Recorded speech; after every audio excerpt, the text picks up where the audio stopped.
Namasté mes flammes, j'espère que vous allez bien. Alors aujourd'hui, je voudrais vous proposer une vidéo par rapport à comment être flamme, ce que c'est qu'être flamme. Euh, je vais vous en parler par rapport à mon expérience personnelle, par rapport aux témoignages de femmes que j'ai en consultation et aussi par rapport à ce que la source m'a appris. Quand j'ai connu Alexandre, j'ai eu bien sûr comme vous tous le moment du tsunami émotionnel, la lune de miel, la nuit noire de l'âme. Et c'est pendant ma nuit noire de l'âme que j'ai mis donc et toute cette connaissance sur les flammes jumelles qui s'est mis en lumière. J'ai beaucoup évolué au niveau des dons. En même temps, la source m'expliquait ce qui m'arrivait. Donc, si vous voulez, j'ai vécu ce que vous, aujourd'hui, vous êtes en train de vivre pour beaucoup, la mise en lumière de mes capacités extrasensorielles. À ce moment-là, la source m'a donné toutes les infos. Elle m'a donné toutes les infos de base en me disant que j'étais flamme jumelle, qu'il y avait deux polarités, une âme qui s'était scindée en deux, et qu'à la fin, on allait tous se réunir pour former un grand élan d'énergie, d'amour et de lumière tout autour de la Terre. C'est exactement ce qui se passe en ce moment. Tout ça, c'est ce que j'ai eu au tout début, et bien sûr, en y mettant mes doutes, mes peurs, mes blessures à guérir, je l'ai déformé. Mais de base, c'est vraiment cette information que j'ai eue. Plus, quand même, je me suis renseignée et j'ai beaucoup étudié. Tout ça fait que aujourd'hui, je voudrais vous dire que il y a beaucoup trop de choses qui se disent aujourd'hui et qu'on entend aujourd'hui. Quand on vous dit que pour être flamme, il faut être pur, il faut être guéri, il faut avoir tout fait. Il faut, moi, quand on me dit est-ce que j'ai tout fait, est-ce qu'il me reste des choses à guérir, mais bien sûr qu'il me reste des choses à guérir, mais même à moi, il me reste des choses à guérir. En fait, quand on arrive à la réunion, on n'est pas pur, on n'est pas tout blanc, on n'est pas tout guéri, on n'est pas, voilà, on n'est pas que lumière. Pourquoi? Tout simplement parce que derrière, notre âme, elle est vieille, déjà. Donc, elle a un karma. Ensuite, parce qu'on est né dans une famille, dans une culture, dans un pays qui a porté des transgénérationnels. Tout ça avec la culture, avec la famille. Euh, Ensuite, il y a les dons, il y a les capacités extrasensorielles qui sont euh, communes à tous, mais différentes pour tous. Il y a aussi là où vous vivez, votre travail qui fait que vous êtes quelqu'un de tout à fait identique à moi, mais tout à fait différent. Vous êtes une flamme, vous avez vécu les mêmes blessures que moi, d'abandon, de rejet, d'humiliation. Mais moi, de par mon passé, j'étais la plus dure, c'était l'abandon, parce que euh, j'ai été abandonnée. Voilà, tout simplement. Pour certains, ça va être l'humiliation, l'injustice, c'est quelque chose. C'est pour ça qu'il y a beaucoup de personnes dans les forces de l'ordre qui vibrent plus l'injustice. On guérit tous les blessures, les mêmes. On a le même parcours, les mêmes difficultés, mais elles sont différentes de tout à chacun selon nos cultures. C'est pour cela que il y a des flammes au Canada, il y a des flammes en Amérique, il y a des flammes en Inde, il y a des flammes dans tous les pays. Et tous les pays ont des coutumes, tous les pays ont une façon de voir la flamme jumelle. Mais c'est pas pour ça qu'elles se trompent, c'est leur vérité. Par exemple, on va prendre les Amérindiens. Les Amérindiens ont des capacités extrasensorielles qui se réveillent, mais qui sont complètement différentes des nôtres. On n'a jamais vu un chaman tirer les cartes, par exemple.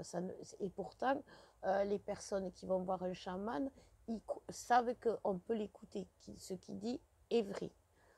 Euh, Si vous êtes un homme qui aimait un homme, dans certaines cultures, ce n'est pas reconnu. Et pourtant, vous avez les mêmes blessures que moi, vous avez vécu avec votre jumeau la même chose que j'ai vécu avec le mien, et vous avez souffert autant que j'ai souffert.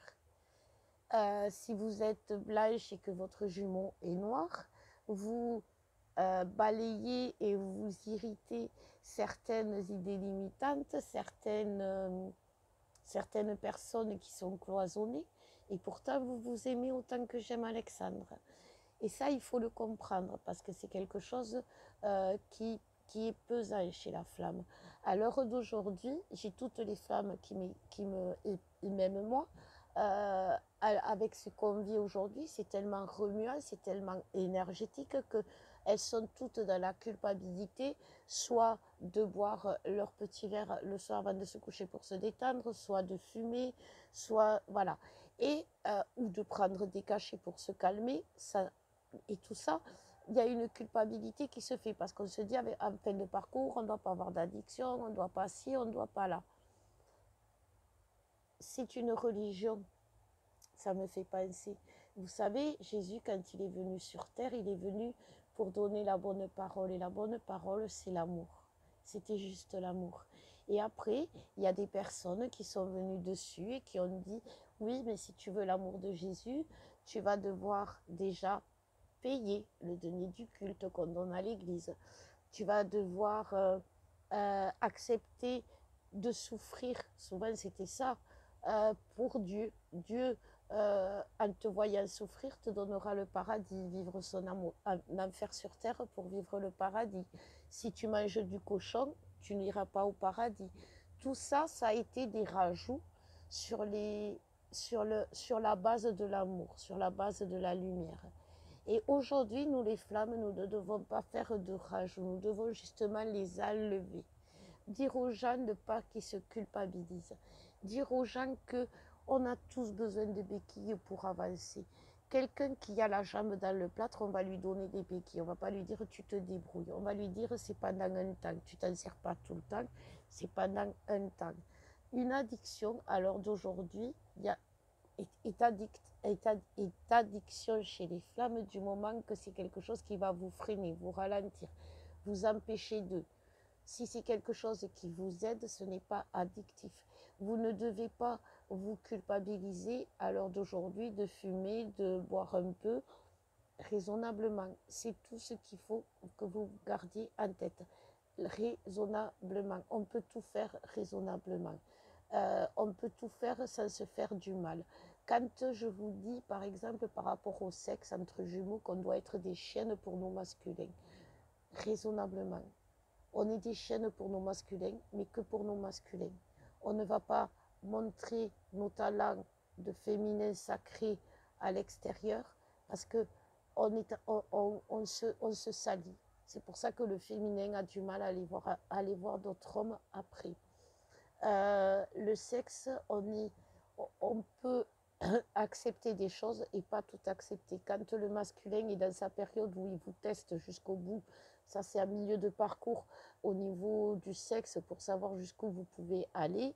À un moment donné, il faut dire stop si ça ne vous va pas. Par contre, si vous faites l'amour avec votre jumeau d'une façon déchaînée, sauvage, voire un peu hard, et que ça vous plaît, vous ne devez pas vous culpabiliser. C'est compliqué la limite entre le trop et le pas assez, mais il faut savoir doser. Et si vous avez besoin d'une petite dose, j'ai envie de dire, ce n'est pas grave, du moment qu'elle ne vous affaiblit pas.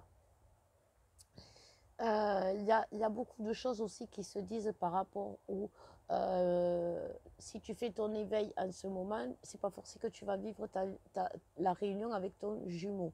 Si, moi la source, elle m'a toujours dit que si. Et quand on est éveillé et qu'on a, euh, qu'on a monté des paliers de l'éveil, on ne peut pas aller en arrière. Et on continue à monter jusqu'au bout. C'est comme un escalator, une fois comme un ascenseur, une fois qu'on a appuyé sur le bouton 3, on va au troisième étage. Voilà, c'est comme ça. On ne va pas s'arrêter au deuxième parce que voilà, on change d'avis en chemin. L'ascenseur, il monte au troisième. Je voudrais aussi vous raconter comment j'ai vécu mon éveil. Alors aujourd'hui, j'ai beaucoup d'abonnés, je vous en remercie et je vous embrasse fort, mes chers abonnés. J'ai beaucoup de témoignages qui me disent qui disent que je vous porte, que je vous accompagne, que je suis quelqu'un qui vous aide. Donc moi, Christelle, qui vous aide aujourd'hui, je vais vous raconter mon éveil. J'ai fait mon éveil, j'étais dans la rue, j'avais des difficultés financières énormes. Et comme je n'avais pas les moyens de manger, je mangeais tout et n'importe quoi. Et pendant des mois, comme j'étais très maigre, les médecins me prescrivaient des compléments alimentaires. C'était juste tout ce que je mangeais. Et pourtant, j'ai vécu mon éveil. J'ai appris. Vous savez, si vous demandez aux gens où j'habitais avant, j'habitais à Toulouse, euh, de vous parler de moi, ils vous diront que j'étais tout le temps enfermée dans ma chambre. Et c'est vrai. J'étais isolée dans ma chambre, j'étudiais, je bossais, je recevais les messages de la source. J'étais tout le temps en contact avec là-haut pour me nourrir de tout ce qu'ils avaient à me dire. Et je me nourrissais très mal. Je fumais beaucoup à l'époque. Et mon jumeau en parallèle, lui, c'était plutôt l'alcool. Il se saoulait pas tous les jours, mais c'était souvent. Et pourtant, regardez où on en est. Regardez où on en est aujourd'hui. Aujourd'hui, ici, c'est notre abondance. Si on avait fait quelque chose de mal, est-ce que vous croyez que la source nous aurait offert tout ça? Et puis aussi, on va avoir un petit bébé, on va avoir un petit bébé chien. Est-ce que vous croyez que la source nous offrirait un petit être qui vient de naître, qui a besoin de sécurité, qui a besoin d'amour? Est-ce que vous pensez qu'elle offrirait ça à des gens qui ont fait des choses qu'il ne fallait pas ou vous voyez ce que je veux dire? Nous, on a réussi on est dans notre abondance en ayant malgré tout euh, pris des béquilles qui, aux yeux de certains, n'étaient pas forcément saines. Voilà, c'est ça. Par exemple, si vous allez dans certains pays, fumer du shit, c'est normal, c'est courant, ça fait partie, c'est culturel. Et si vous allez dans d'autres pays, c'est interdit. Si vous allez au sud de la France, boire l'apéro, c'est culturel, on va dire. Si vous allez dans d'autres pays, c'est limite, dans certains pays, c'est mal vu, on va dire. Mais ce qui est mal vu chez vous est bien vu chez moi. Et moi, je dis que quand on est flamme, on ne doit pas s'arrêter à ce qui est bien vu chez nous ou ce qui est bien vu pour nous, mais ce qui est bien vu pour la personne qui est en face. Parce que c'est comme ça qu'elle arrivera à aller dans la meilleure version d'elle-même. C'est pour ça que nous, les flammes, on aidera les gens à aller vers leur version, vers leur meilleure version d'elle-même, vers où elles doivent aller. On ne va pas dire à quelqu'un de se transformer du tout pour être comme nous. On va lui dire à quelqu'un de se transformer du tout pour être bien. Et c'est ce qu'on doit vouloir pour notre jumeau. On doit, quand on vous dit, tu ne dois pas travailler ou tu ne dois pas faire des choses pour faire revenir ton jumeau. C'est en partie vrai. Si c'est fait dans le sens où ça ne convient pas à votre jumeau. Si par exemple c'est pas le moment et que vous allez essayer de provoquer des rendez-vous, des rencontres, des contacts, ça va mal se passer ou ça va bien se passer un temps, mais ça va se finir très vite. Vous aurez provoqué, vous aurez eu un temps, mais vous l'aurez pas tout le temps parce que c'était pas le moment. J'espère que vous comprenez. Parce qu'il ne faut pas vous, il faut enlever toute culpabilité sur tout ce que vous faites aujourd'hui.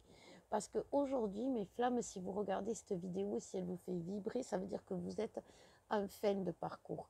Et qu'en fin de parcours, vous êtes la meilleure version de vous-même. Et là, vous êtes en train de trouver l'équilibre de cette personne. Vous êtes en train de voir avec les yeux de cette personne votre réalité.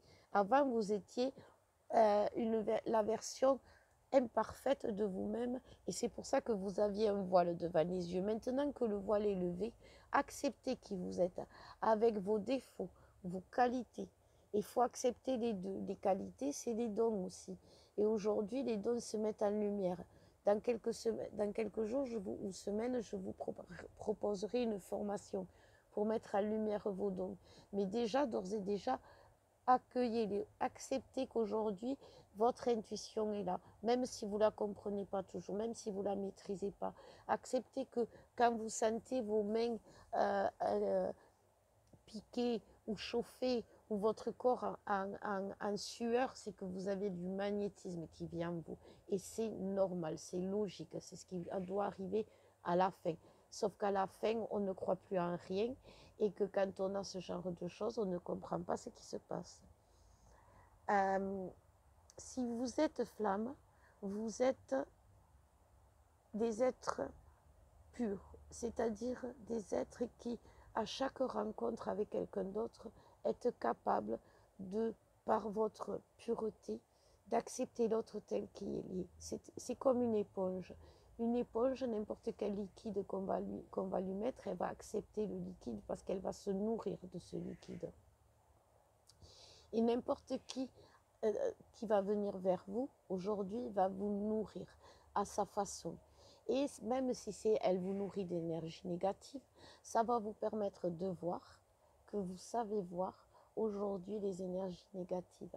Et si vos défauts sont par exemple que vous avez tendance à trop manger, que vous êtes gourmande, des défauts, vous savez qu'avant on appelait ça des péchés. Dans les flammes jumelles, il n'y a pas de péché. Le péché, le seul péché qui est quand on est flamme, c'est de refuser d'être flamme. C'est tout.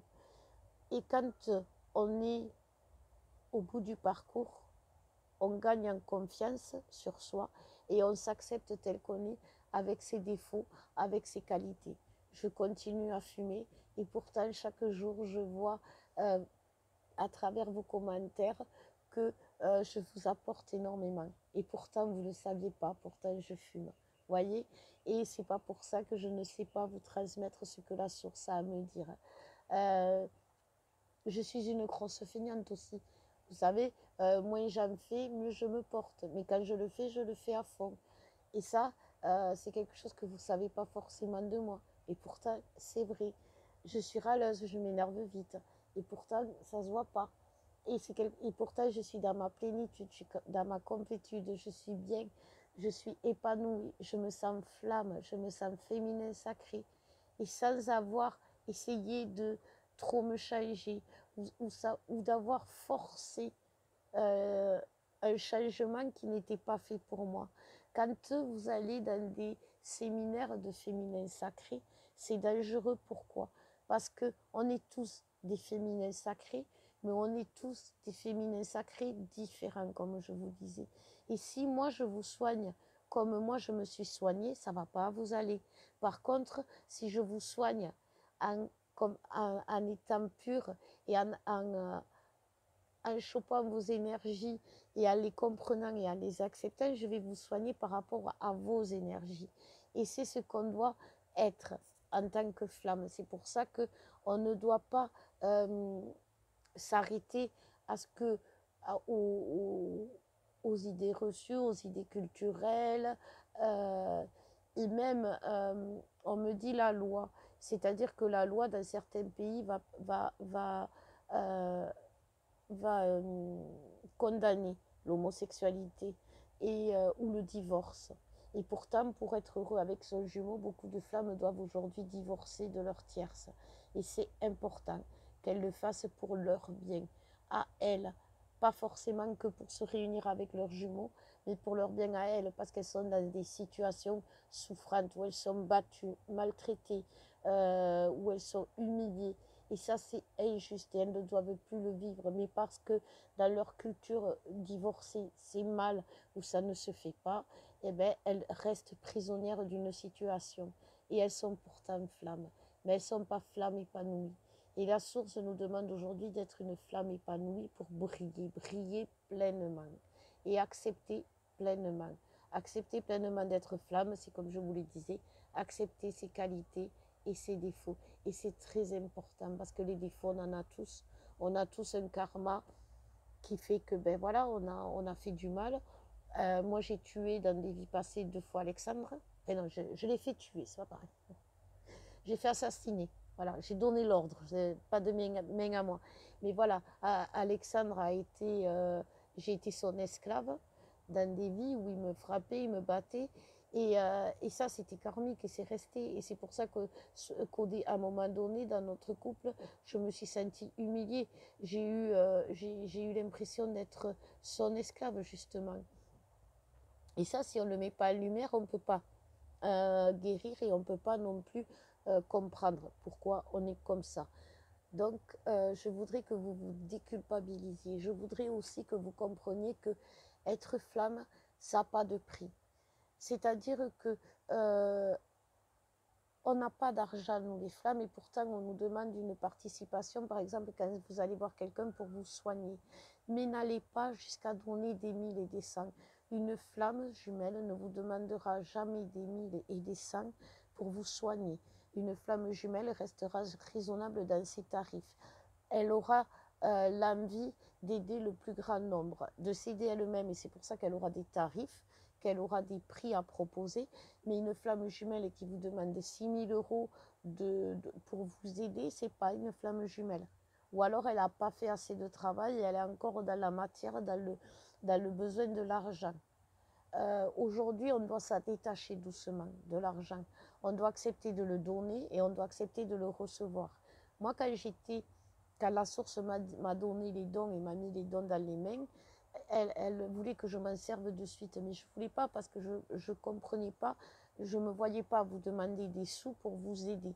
Et pourtant, elle m'a poussé dans mes retranchements jusqu'à ce que je le fasse et jusqu'à ce que j'en fasse mon métier qui est aujourd'hui celui-là. Et c'est ce qu'elle m'a demandé. Et tant que je ne faisais pas ce qu'elle m'avait demandé, elle me mettait dans le mal. Aujourd'hui, on vous demande à tous de mettre dans votre vie, dans votre milieu professionnel, vos qualités, vos dons extrasensoriels. Que vous soyez dans le social, dans l'administratif, on s'en fout. Vous avez un plus qui fait que dans votre travail ou dans votre entourage, vous avez un plus que les autres n'ont pas, qui fait que quand on a besoin de vous, c'est vers vous qu'on se tourne. Que quand les clients viennent, c'est vers vous qu'ils viennent. Posez-vous la question et vous allez découvrir vos dons. Voilà mes flammes. J'espère que cette vidéo vous aura été utile. Je ne veux pas que vous culpabilisiez. En fin de parcours, on ne doit pas culpabiliser de qui on est. On doit célébrer qui on est. Parce qu'en fin de parcours, ça veut dire qu'on a honoré notre contrat. On a honoré notre âme. On s'est honoré. Alors nous devons nous célébrer. Je vous célèbre mes flammes. Je me célèbre. Et je vous dis que je vous aime parce que vous êtes des belles âmes. Je le sais, je vous ressens. Donc, soyez tel que vous êtes, brillez tel que vous êtes. Ne cherchez plus à changer. Cherchez à vous améliorer dans tout le package qu'on vous a offert en étant flamme. Cherchez à vous améliorer, mais ne vous changez pas. Voilà mes flammes, je vous embrasse. Je vous dis à bientôt. Et je vous dis à bientôt pour la vidéo de la semaine.